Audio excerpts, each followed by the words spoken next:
bem-vindos a mais um vídeo do canal. Na aula de hoje nós vamos falar de expressões algébricas ou literais. Inscreva-se no canal, ative as notificações e deixe seu like aí para ajudar o canal, tá? Vamos lá. Uso de letras para representar os números. Galera, na matemática é muito comum haver a substituição dos números por letras, tá? Para ficar um processo mais enxuto e os cálculos também ficarem mais enxutos, tá? Como assim? Ficarem mais simples de vocês entenderem, tá? Então é o seguinte, a área de um retângulo equivale ao produto do comprimento pela largura, ou seja, aqui essa sentença está dizendo como calcular a área de um retângulo, mas nós vamos representar através das expressões algébricas, tá? Como isso acontece, ou seja, a expressão algébrica seria comprimento vezes largura. Quando nós colocamos área igual a comprimento vezes largura, nós temos a fórmula da área do retângulo, ok? Bem, mais uma situação onde nós podemos representar utilizando letras. A área de um quadrado equivale ao quadrado da medida do lado do quadrado, ou seja, quando você multiplica o lado pelo lado, é a mesma coisa de ter o lado ao quadrado. Quando nós colocamos área igual ao lado ao quadrado, nós temos a fórmula da área do quadrado, ou seja, nós tivemos aqui sentenças escritas, onde nós podemos escrever como sentenças matemáticas, tá? Então, essa uma das funções das expressões algébricas. Você pode pegar várias sentenças e escrever no modelo matemático. Por exemplo, a soma de três números. Então, nós temos aqui um número x qualquer, mais um número y qualquer, mais um número z qualquer, tá? Utilizamos três letras diferentes porque não sabemos se os números são idênticos. Então, por via das dúvidas, utilizamos letras idênticas, porque na pior das hipóteses os números serão diferentes. Então, letras diferentes representam números diferentes, ok? Dobro de um número mais 4. Então, represente esse número por uma letra. Então, eu representei por a letra A, mas poderia ser representado por qualquer outra letra do alfabeto, tá? Então, nós temos aqui o dobro de um número, já que eu não sei esse número, eu chamei esse número de A, mais 4, que já está na sentença acima, tá? Então, note que é só você fazer a substituição do número desconhecido pela letra. E você não deve se apegar é sempre uma letra tal, uma letra X, uma letra Y, uma letra Z. Não, a letra ela só vai ser fixada se a questão já trouxer. Se a questão não trouxer apenas a sentença, você pode representar com a letra que você quiser. Se você quiser representar, em vez da letra A, uma letra D, em vez da letra A, uma letra T, você poderia representar, tá? Sem problema nenhum. O dobro do quadrado de um número, menos 5. Vamos lá. O quadrado de um número, ou seja, um número ao quadrado. Eu representei aqui pela letra B, mas poderia ser qualquer outra letra, tá? Então, nós temos aqui B ao quadrado. Como é o dobro desse número ao quadrado, então vai ser 2b, tá? E menos 5, o resultado que deu aqui, menos 5. Por isso que tem o menos 5 aqui, ok? Então, nós temos as sentenças que podem ser representadas por expressões algébricas, tá? Na matemática, substituindo o número pela letra. Por isso que recebe o nome de expressão algébrica ou literal. Vamos lá, galera. Olha só. Quando nós temos a área aqui de um quadrado, então nós temos aqui um lado x por um lado x, então nós temos x ao quadrado, então indica o quadrado de um número, ou seja, a expressão x ao quadrado representa um número ao quadrado. A expressão 4y representa o quádruplo de um número, sendo que esse número foi representado pela letra y, tá? Aqui no nosso caso. Quando você tem a letra C dividido por 2, sempre que você pegar uma letra e dividir por 2, vai estar representando a metade de um número. Se fosse dividido por 3 aqui, seria a terça parte de um número. Se fosse dividido por 4, seria a quarta parte de um número, tá? E assim em diante, ok? Vamos lá. As expressões algébricas também servem para representar situações práticas. Por exemplo, qual é a expressão que representa o perímetro da piscina retangular demonstrada a seguir? Então, abaixo nós temos uma piscina, onde nós temos um comprimento, tá? E nós temos uma largura. Então, no comprimento eu chamei aqui da letra C e largura eu chamei da letra L. Mas você poderia representar por outras duas letras aqui diferentes, tá certo? Vamos lá. Perímetro nós sabemos que é a soma das medidas dos lados de um polígono. Então, nós temos o comprimento aqui embaixo e temos o comprimento aqui em cima. Então, o comprimento aparece duas vezes. Nós temos a largura à esquerda e a largura à direita. Então, a largura aparece também duas vezes.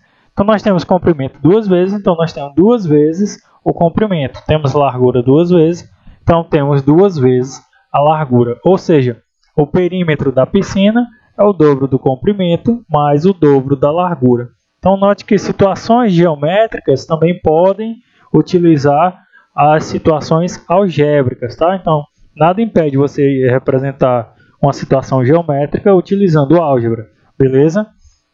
Seguinte, vamos lá, mais um exemplo.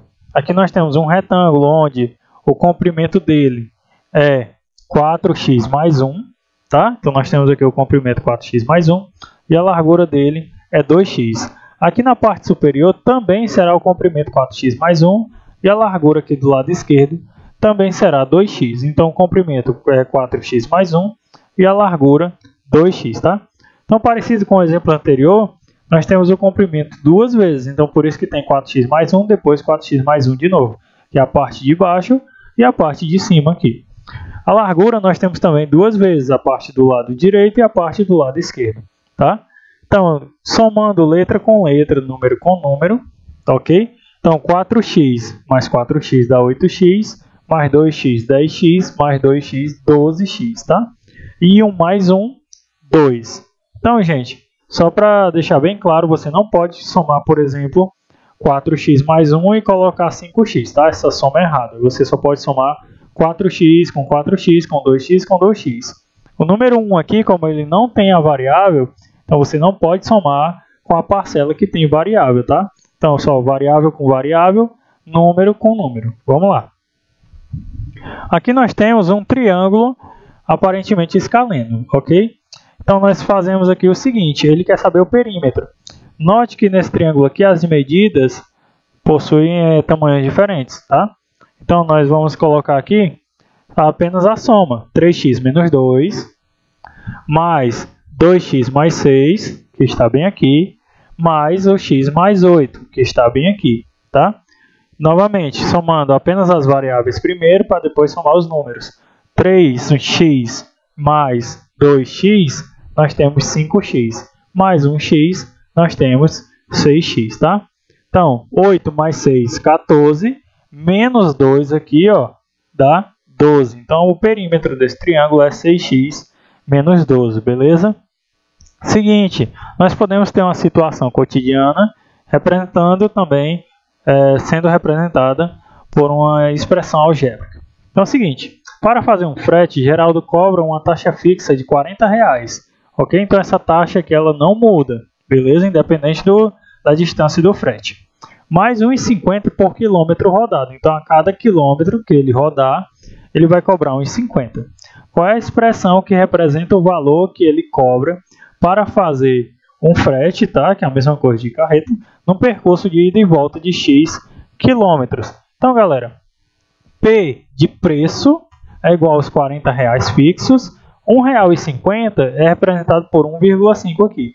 E esse X representa a quantidade de quilômetros, ok? Então, a expressão 40 mais 1,5x representa o preço cobrado pelo Geraldo, beleza? Então, vamos lá. Há alguns tipos de expressões algébricas. Aqui nós vamos falar de 3 tipos. Nós vamos falar da expressão algébrica inteira, tá? Quando é uma expressão algébrica, ela é dita inteira. Expressão algébrica, quando não contém variável ou variáveis no denominador, ela é dita uma expressão algébrica inteira. Ou seja, aqui na parte de baixo da fração não pode aparecer, tá, as variáveis, ou seja, não pode aparecer letras aqui embaixo no denominador, tá? Então 3x menos 5, o denominador nem apareceu aqui, que no caso seria 1, mas ele nem apareceu. Então 3x menos 5 é dito uma expressão algébrica inteira. 2 sobre 5x. O x está multiplicando aqui, ó, o 2, tá? Ele não está aqui no denominador. Quem está no denominador é o 5, então é uma expressão também inteira. X ao quadrado y dividido tudo por 3. Então, como não tem a letra aqui embaixo, está apenas o 3, tá? É uma expressão algébrica inteira.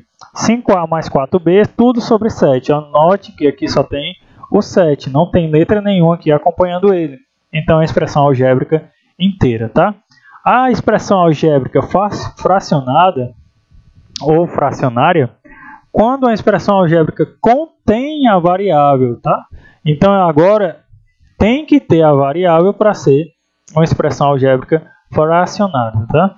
Tem que ser uma expressão com o denominador tendo letras, ok? Então, 2a sobre 5b. Então, apareceu a letra aqui no denominador, é algébrica fracionária. X ao quadrado sobre y. Apareceu a letra no denominador, é algébrica fracionária. 2x menos 3y, tudo sobre a. Apareceu a letra aqui no denominador, então é uma expressão algébrica fracionária. 2 sobre a ao quadrado mais 3b. Se apareceu uma ou mais letras no denominador, então é uma expressão algébrica fracionária, tá? Então, inteira não tem letra, fracionária tem letra aqui no denominador, tá? Respectivamente, tá? Ambos são nos denominadores. E a última expressão algébrica que a gente vai abordar nessa aula é a expressão algébrica irracional, viu, gente? Olha só, quando a expressão algébrica contém variável ou variáveis, ou seja, uma letra ou mais, no interior de um radical, ou seja, no interior de uma raiz qualquer, ok? No interior de uma raiz qualquer, se você tiver letras ou várias letras, ela é dita uma expressão algébrica irracional. Então, aqui nós temos raiz quadrada de x vezes y. Então, a letra ou as letras estão dentro da raiz. Então, ela é algébrica irracional. A sobre 2 vezes raiz quadrada de b. Então, aqui nós temos uma raiz na expressão algébrica e a letra está dentro do radical, tá? Então, nós temos aqui uma expressão algébrica irracional. Bem, raiz quadrada de x ao cubo mais y ao quadrado. A raiz aqui, dentro dela, tem as letras, que são as variáveis. Então, é uma expressão algébrica irracional. Beleza, galera? Eu espero que vocês tenham entendido bastante o conteúdo. Até a próxima aula.